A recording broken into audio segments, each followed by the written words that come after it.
सरकार बनाने को लेकर जबरदस्त सियासी हलचल इस वक्त दिल्ली में दिखाई दे रही है। तमाम बड़े नेता दिल्ली की ओर रुख कर रहे हैं। चंद्रबाबू नायडू हो, तेजस्वी यादव हो, सभी दिल्ली आ रहे हैं। शरद पवार और सुप्रिया सुले मुंबई से दिल्ली के लिए रवाना हो चुके हैं। पटना से तेजस्वी यादव दिल्ली आ रहे हैं।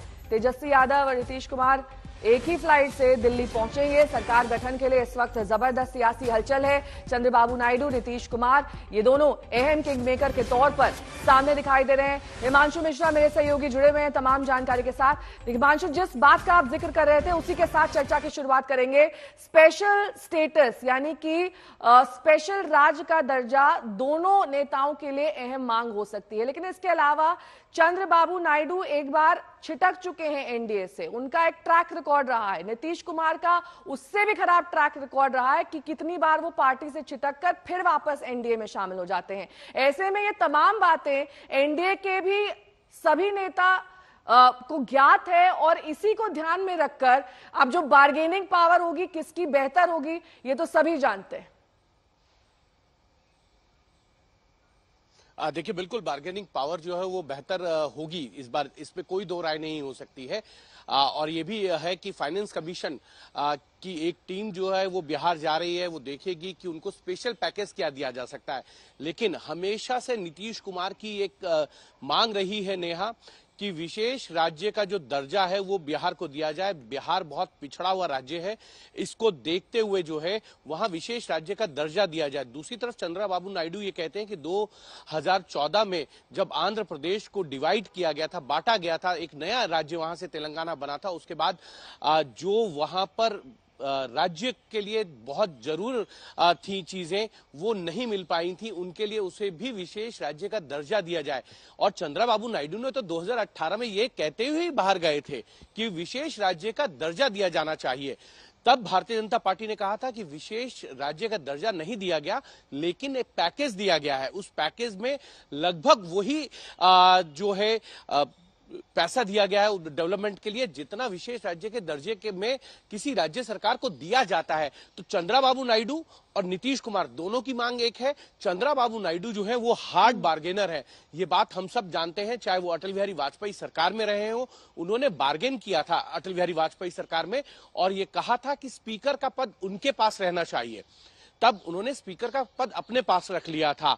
जीएम बालयोगी उनके स्पीकर बने थे उनकी पार्टी से। ये एक अलग बात है कि उनके निधन के बाद जो है शिवसेना के पास वो पद चला गया था। मनोहर जोशी जो है वो स्पीकर बने थे। लेकिन इस चीज को किसी को नहीं भूलना चाहिए कि अब जो छोटे छोटे दल हैं एनडीए के, वो बार्गेन करेंगे। वो चाहेंगे कि उनको ज्यादा अच्छे पोर्टफोलियो, ज्यादा अच्छे बड़े विभाग मिले और इसको लेकर कहीं ना कहीं बार्गेनिंग जो है वो होगी। मैंने पहले भी कहा, चिराग पासवान 5 में से 5 सांसदों को जिता के लाए हैं। चिराग पासवान ने जिस तरीके से सीट शेयरिंग को लेकर बार्गेनिंग की, चाहे वो 19 में हो या 24 में हो, यह दर्शाता है कि चिराग जरूर चाहेंगे कि इस बार जो उनका पोर्टफोलियो है या उनका जो मंत्रालय रहे वो बहुत बड़ा रहे। क्योंकि 10 साल रामविलास पासवान मंत्री रहे तो उनको फूड और कंज्यूमर अफेयर का मंत्रालय जो है वो दिया गया था। इस बार चिराग चाहेंगे कि एक अच्छा मंत्रालय जो है उन्हें मिले। नीतीश कुमार चाहेंगे कि एक मंत्री की जगह उनको ज्यादा मंत्री पद जो है वो कैबिनेट में मिले।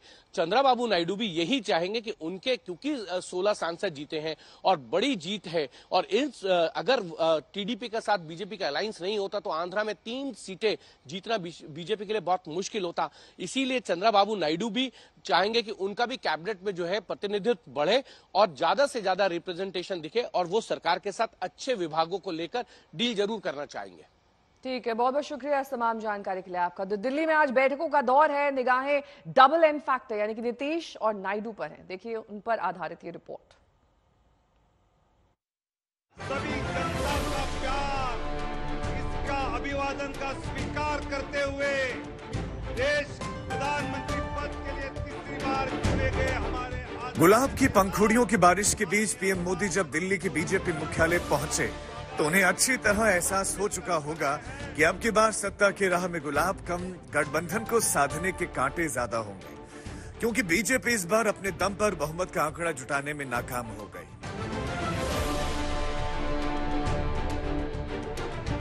बिहार के सीएम नीतीश कुमार, आंध्र प्रदेश के भावी मुख्यमंत्री चंद्रबाबू नायडू, देश की सियासत के इन 2 क्षत्रपों को देख लीजिए। आने वाले 5 सालों में सत्ता की चाबी इन्हीं दोनों के पास रहने वाली है। कल नतीजों के बाद से सोशल मीडिया पर यह पुराना वीडियो वायरल हो गया। अप्रैल 2014 की सभा में मंच पर नरेंद्र मोदी और चंद्रबाबू नायडू साथ आए, लेकिन मंच पर एक ही वीआईपी कुर्सी होने पर पीछे जाते चंद्रबाबू नायडू को नरेंद्र मोदी ने तुरंत लपककर हाथ पकड़कर बुलाया और खुद साधारण कुर्सी पर बैठ गए। क्या फिर नायडू का यूं ही हाथ पकड़कर साथ रखना होगा? आंध्र प्रदेश में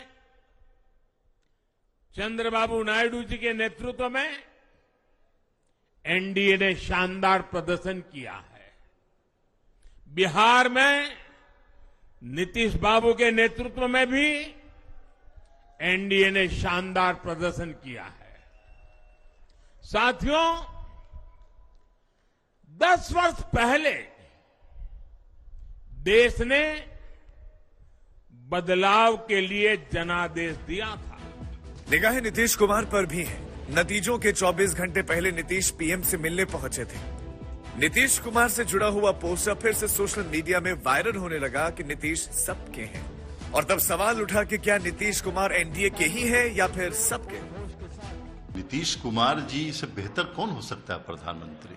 तो नीतीश कुमार एक सीजन और बहुत बेहतर पॉलिटिशियन है जो समाज को समझते हैं, देश को समझते हैं और अपने डेमोक्रेटिक इंस्टीट्यूशन जितने हैं उनकी इज्जत करना और डेमोक्रेटिक तरीके से आगे बढ़ना, लोगों को जोड़ के चलना, फैसले में सबको साझा करना, तो नीतीश कुमार जी से बेहतर कौन हो सकता है।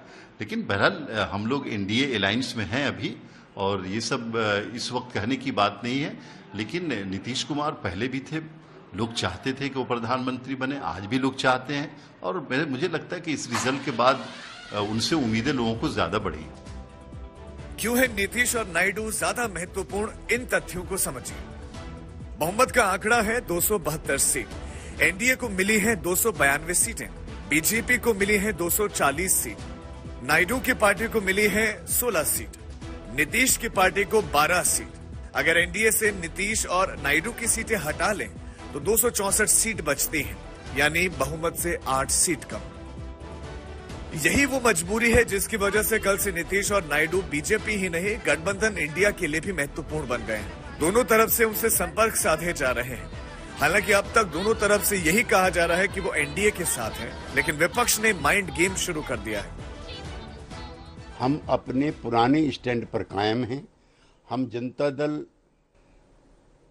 यूनाइटेड नीतीश कुमार जी के नेतृत्व में पुनः एक बार एनडीए में अपनी आस्था का इजहार करता है और हम एनडीए में ही बने रहेंगे। मैं किसी भी प्रकार की इस तरह की वार्ता को सिरे से खारिज करता हूं।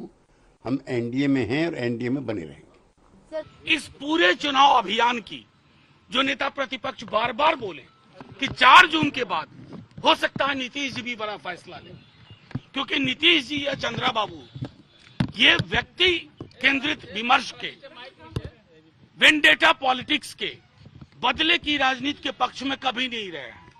हमने दोनों के साथ काम किया है और नेता प्रतिपक्ष बार बार कहते रहे कि एक बड़ी तस्वीर आएगी। निगाहें सत्ता के डबल एन फैक्टर पर हैं। उम्मीद है कि तस्वीर साफ हो जाएगी। आज तक ब्यूरो।